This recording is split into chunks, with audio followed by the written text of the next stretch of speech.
বিসমিল্লাহির রহমানির রহিম নাহমাদুহু ওয়া নুসাল্লি আলা রাসূলিল কারীম আম্মা বা'দ। মৃত্যুর পর 9টি আফসোস করবে মানুষ। একটা হলো তারা বলতে থাকবে ইয়া লাইতানি কুনতু তুরাবা। কাফেররা যখন দেখবে যে অন্যান্য যে সমস্ত প্রাণীরা ছিল সেই সমস্ত প্রাণীগুলোকে শাস্তি দিয়ে তাদেরকে মাটি করে দেওয়া হয়েছে, তখন কাফেররা আফসোস করে বলবে হাই আমরা যদি মাটি হয়ে যাইতাম। কিন্তু না, কাফেরদেরকে মাটি করা হবে না, বরং তাদেরকে জাহান্নাম, চিরস্থায়ী যে জাহান্নাম রয়েছে সেই জাহান্নামে তাদেরকে শাস্তি দেওয়ার জন্য সেখানে তাদেরকে নিক্ষেপ করা হবে। তারপর আরও আফসোস করবে ইয়া লাইতানি কদ্দামতু লিহায়াতি, সে হাই আফসোস আমি যদি আমার এই জীবনের জন্য আর সেই আখিরাতের জীবনের জন্য আমি কিছু পাথেও আগেই পাঠাইতাম, এভাবে মানুষ আফসোস করবে। 3 নম্বর আফসোস করবে ইয়া লাইতানি লাম উতা কিতাবিয়া, যখন আল্লাহ তাআলা আমলনামা দিবেন, নেককারদেরকে আল্লাহ তাআলা আমলনামা ডান হাতে দিবেন আর গুনাহগারদেরকে আল্লাহ তাআলা আমলনামা দিবেন বাম হাতে। তখন বাম হাতে আমলনামা পাবে, তখন সে গুনাহগার তারা বলতে থাকবে ইয়া লাইতানি লাম উতা কিতাবিয়া, তাই আফসোস যদি আমাকে কোনো ধরনের আমলনামা নাই দেওয়া হয়তো তাহলে কতই না ভালো ছিল। তারপর আরও আফসোস করবে ইয়া ওয়াইলাতা লাইতানি লাম আত্তাখিয ফুলানান খলিলা, মানে এভাবে আফসোস করবে হাই আফসোস আমি উমুককে আমার বন্ধু হিসেবে গ্রহণ না করতাম।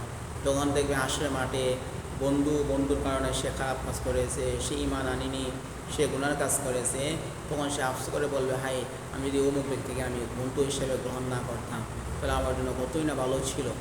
তারপরে এভাবে আরও আফসোস করবে ইয়া লাইতানা আতা'না আল্লাহ ওয়া আতা'না রাসূলা, হাই আফসোস আমাদের উপর আমরা যদি আল্লাহর কথা এবং তার রাসূলের কথাকে শুনতাম মানতাম, তাহলে সেই দিন তারা এইভাবে আফসোস করতে থাকবে, তাদের সেই আফসোস কোনো কাজে আসবে না।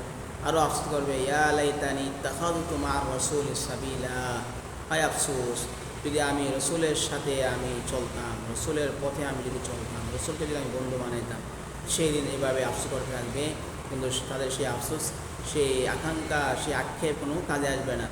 আরও আফসোস করবে ইয়া লাইতানি কুনতু মা'আহুম ফাআফুযা ফাওজান আযীমা, যদি আমি তাদের সাথে থাকতাম তাহলে তো আমরাও সফল কাম হয়ে যেতাম, মুমিনদের সাথে থাকতাম, নবীদের সাথে থাকতাম, নবীদের কথা অনুযায়ী চলতাম, তাহলে তো আমরাও সফল কাম হয়ে যেতাম। যে তারা এইভাবে আফসোস থাকবে। আরও আফসোস করবে ইয়া লাইতানি লাম উশরিক বিরব্বি আহাদা, হাই যদি আমরা আমাদের প্রভুর সাথে কাউকে শরিক না করতাম, আমরা শিরিক না করতাম, আমরা মুশরিক না হইতাম, তবে আফসোস করবে, কিন্তু তাদের সেই আফসোস কোনো কাজে আসবে না।